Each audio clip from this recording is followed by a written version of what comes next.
آج ہم اس ویڈیو میں جانیں گے کہ حضرت عبداللہ رضی اللہ تعالی عنہ کون ہیں۔ میں محمد بدر الدین رضا، آپ دیکھ رہے ہیں خیریت چینل۔ تو آئیے ویڈیو شروع کرتے ہیں۔ حضرت عبداللہ رضی اللہ تعالی عنہ یہ ہمارے حضور رحمت عالم صلی اللہ تعالی علیہ وآلہ وسلم کے والد ماجد ہیں۔ یہ عبد المطلب کے تمام بیٹوں میں سب سے زیادہ باپ کے لاڈلے اور پیارے تھے، کیونکہ ان کی پیشانی میں نور محمدی اپنی پوری شان و شوکت کے ساتھ جلوگر تھا، اس لیے حسن و خوبی کے پیکر اور جمال صورت و کمال سیرت کے آئینہ دار، عفت و پارسائی میں یکتا روزگار تھے۔ قبیلہ قریش کی تمام حسین عورتیں ان کے حسن و جمال پر فریفتہ اور ان سے شادی کی خواستگار تھیں، مگر عبد المطلب ان کے لیے ایک ایسی عورت کی تلاش میں تھے جو حسن و جمال کے ساتھ ساتھ حسب و نسب کی شرافت اور عفت و پارسائی میں بھی ممتاز ہوں۔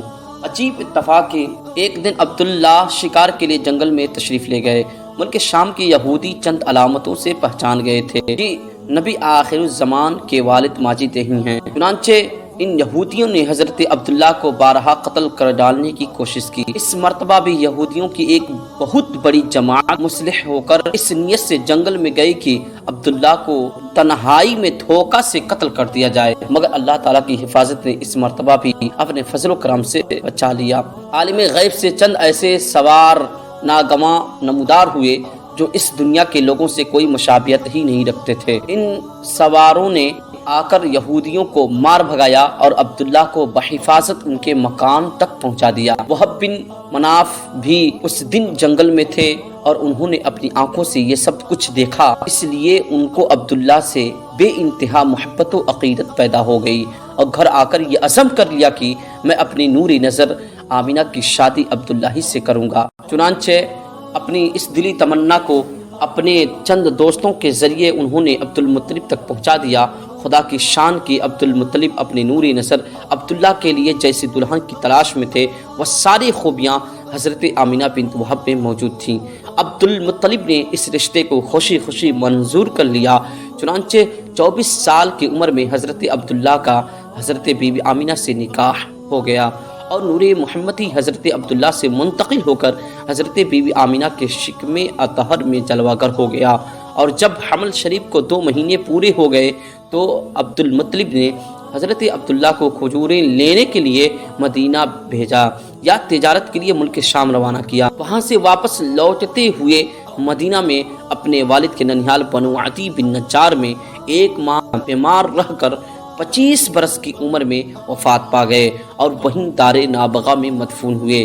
قافلے والوں نے جب مکہ واپس لوٹ کر عبد المطلب کو عبداللہ کی بیماری کا حال سنایا تو انہوں نے خبر گیری کے لیے اپنے سب سے بڑے لڑکے حارث کو مدینہ بھیجا۔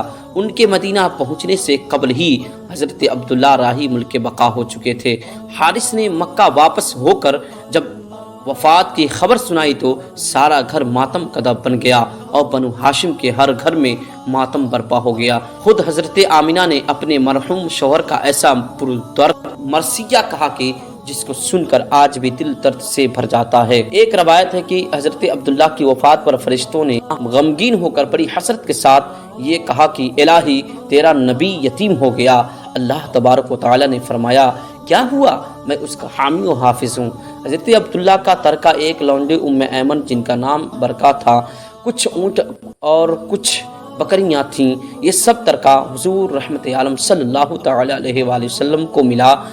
ایمن بچپن میں حضرت محمد مصطفیٰ صلی اللہ تعالی علیہ وآلہ وسلم کی دیکھ بھال کرتی تھی، کھلاتی، کپڑا پہناتی، پرورش کی پوری ضروریات مہیا کرتی، اس لیے حضور اقدس صلی اللہ تعالی علیہ وآلہ وسلم تمام عمر ایمن کی دل جوئی فرماتے رہے اور اپنے محبوب غلام حضرت زید بن حارثہ سے ان کا نکاح کر دیا اور ان کے شکم سے حضرت اسامہ پیدا ہوئے۔ ناظرین، اگر یہ جانکاری آپ کو اچھی لگی ہو تو لائک کریں ویڈیو کو اور شیئر کریں اور چینل کو سبسکرائب کریں تاکہ ہر ویڈیو کی نوٹیفیکیشن آپ تک پہنچے۔ اور ہندی میں جانکاری حاصل کرنے کے لیے گوگل میں سرچ کریں بدرالدینرضا.com اور جا کر اس ویب سائٹ پر بلاگ ہندی میں پڑھ کر نالج حاصل کریں۔ السلام علیکم ورحمۃ اللہ۔